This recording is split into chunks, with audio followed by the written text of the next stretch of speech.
வணக்கம். இந்த big Boss season 9 வந்து பார்த்தீங்கன்னா நம்ம நேற்று பார்த்தோம். ஒரு 3 மணி நேரம் காணொலி ரிலீஸ் பண்ணியிருக்காங்க.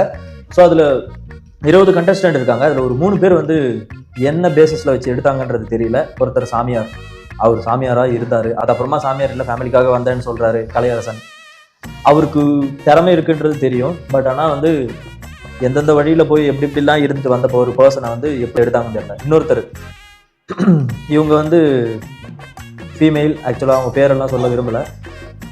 ஆன்லைனில் ஒரு சமூக விரோதமான ஒரு செயலெல்லாம் பண்ணிட்டு வந்திருக்காங்க. அவங்கள எப்படி இந்த மாதிரியான ஒரு ஷோவில் எடுத்தாங்கன்னு எனக்கு தெரியல.